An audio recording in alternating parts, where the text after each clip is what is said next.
इस उम्मत को एक फ़रीज़ा दिया गया, एक फ़र्ज़, एक काम दिया गया, और वो काम कैसा है? इस कुरान की दावत को लोगों तक पहुंचाने का काम। रमज़ान इस कुरान के लिए सजाया गया, रमज़ान इस कुरान को नाजिल करने के लिए चुना गया। ख़ास रात मुझको और आपको दी गई। अल्लाह के नबी सल्लल्लाहु अलैहि वसल्लम की 23 साल की ज़िंदगी अल्लाह के नबी सल्लल्लाहु अलैहि वसल्लम ने इस काम के लिए लगा दिया। मैं और आप कोई आम लोग नहीं हैं। सूरह हज में अल्लाह क्या कहता है? तुमको चुना गया है इस कुरान के लिए, तुमको चुना गया है अल्लाह के दीन को अल्लाह की सरज़मीन पर नाफिज करने के लिए। दीन के दावत का काम करना है मुझको और आपको। जो इल्म मैंने और आपने हासिल कर लिया, उस इल्म को लोगों तक मुझको और आपको पहुंचाना है। इस कुरान की दावत को लोगों तक पहुंचाना है, इस कुरान के इल्म को लोगों तक पहुंचाना है। अल्लाह कुरान में क्या कहता है? कुंतुम खैरा उम्मतिन उखरिजत लिन्नास तामुरूना बिल मारूफ व तनहौना अनिल मुनकर व तुमिनूना बिल्लाह। तुमको उठाया गया है, तुमको चुना गया है किस चीज़ के लिए? खैर के कामों, भलाई के काम, भलाई का हुक्म देने के लिए, बुराई से रोकने के लिए हमको चुना गया है। We are the chosen people of this उम्मा। हम चूज किए गए, हम चुने गए। किस काम के लिए? इस कुरान के काम के लिए, अल्लाह की तौहीद को आम करने के लिए। मेरी और आपकी ज़िंदगी सिर्फ खाले पीले और जीले का नाम नहीं है।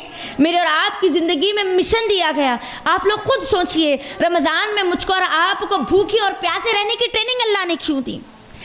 रातों में नींदों को कुर्बान करने की ट्रेनिंग अल्लाह ने क्यों दी? कुरान से अपने हमारे रिश्ते को मजबूत अल्लाह ने क्यों किया? ईमानी तौर पर अल्लाह ने हमको मजबूत क्यों करवाया? एक बहुत बड़े मिशन के लिए मुजाहिदाना तरबियत मेरी और आपकी की गई। इस रमज़ान के ज़रिए भूखे और प्यासे रहने की आदत डाली गई मेरे और आपके लिए, एक बड़े मिशन के लिए। और वो मिशन क्या है? इस दावत इल्लाह के काम की जिम्मेदारी है जो मेरे और आपके कंधों पर डाली गई। नबी सल्लल्लाहु अलैहि वसल्लम ने 23 साल इस काम को अंजाम दिया। सहाबा ने पूरी ज़िंदगियाँ लगा दी। तो मैं और आप क्या अपना 1 घंटा नहीं लगा सकते इस इल्म को हासिल करके लोगों तक पहुँचाने के लिए? याद रखना, आज हम मुसलमान हैं, आराम से अपने घरों में बैठे हुए हैं, है ना? यहाँ पर बैठ कर अल्लाह के दीन की बातें सुन रहे हैं। ये दीन मुझ तक और आप तक यूँ ही नहीं पहुँचा, बड़ी मेहनतों मशक्क़तों के बाद पहुँचा। सहाबा अगर अपनी ज़िंदगियों को कुर्बानियाँ ना देते, अपने इस फरीज़े को अंजाम ना देते, तो मालूम नहीं है आज हम किसके दर पर अपना सर झुका रहे होते। अल्लाह हिफाजत करे। क्या हम नहीं चाहते कि हमारी आने वाली नस्लें, हमारे आतराफ रहने वाले लोग अल्लाह के एक अकेले अल्लाह वादहू ला शरीक की इबादत करने वाले बने?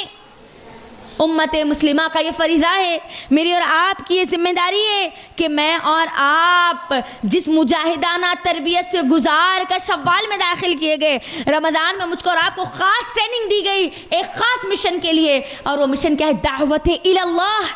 हमारी सहाबियात घर घर जाकर लोगों को अल्लाह की दावत, दीन की दावत दिया करती थी। मोहल्ला में लोगों को जमा करके अल्लाह की दावत दिया करती थी। कुरान पढ़ाया करती थी, कुरान सुना करती थी, कुरान सुनाया करती थी। अल्लाह के अहकामात को लोगों के दरमियान रखा करती थी, अमली नमूना अपने दरमियान रखते हुए, अमली नमूना पेश करते हुए। हम क्या समझती हैं? औरत की जिम्मेदारी सिर्फ पकाना, खाना, बच्चे पैदा करना, उनकी तरबियत करना, ख़त्म। और थोड़ा बहुत हमको कुरान सीखने सिखाने आ गया तो बस काफ़ी है? नहीं, मुसलमान औरत के अज़ाइम और उसका मिशन तो बहुत ऊंचा होता है। वो अपने बच्चों को उस मिशन के लिए तैयार करने वाली वो मुजाहिदा होती है। वो मुजाहिदा अपने आने वाली नस्लों को ठहराती है, खुद ठहराती है प्लेटफॉर्म पर, उनके हाथों में कुरान देकर, उनके सीनों में कुरान को महफूज कर मुझको और आपको तैयार किया गया इस रमज़ान में। अल्लाह के लिए अपनी ज़िम्मेदारी को अदा कीजिए। अल्लाह कुरान में क्या कहता है? सूरह फुस्सिलत में अल्लाह कहता है, वमन अहसनु क़ौलन मिम्मन दआ इलल्लाह व अमिल सालिहन व क़ाल इन्ननी मिनल मुस्लिमीन। सबसे अच्छा इंसान, उससे बेहतर और कौन हो सकता है जो लोगों को अल्लाह की तरफ बुलाए, नेकी और खैर के काम करे और कहे कि मैं मुसलमानों में से हूँ। ये हमारी जिम्मेदारी है। आज हमारी जिम्मेदारी ना अदा करने की वजह से आज गैर मुस्लिम इसका फ़ायदा उठा रहे हैं।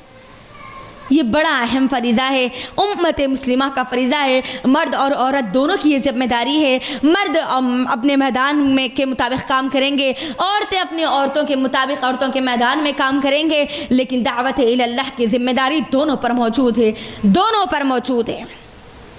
اللہ نے یہ نہیں کہا کہ خیر امت میں صرف مرد شامل ہے، نہیں، خیر امت میں عورتیں بھی شامل ہے، دعوت دین کی ذمہ داری عورتوں پر بھی ہے، اور جتنا خواتین میں کام کر سکتی ہے اتنا میں نہیں سمجھتی کہ کوئی مرد خواتین میں کام کر سکتا ہے۔ اور اگر کسی گھر کی عورت اگر دینی طور پر مضبوط ہو جائے تو اس کا پورا گھر مضبوط ہونے کی امید ہوتی ہے۔ تو ہم کو چاہیے کہ ہم اپنی اس ذمہ داری کو ادا کریں۔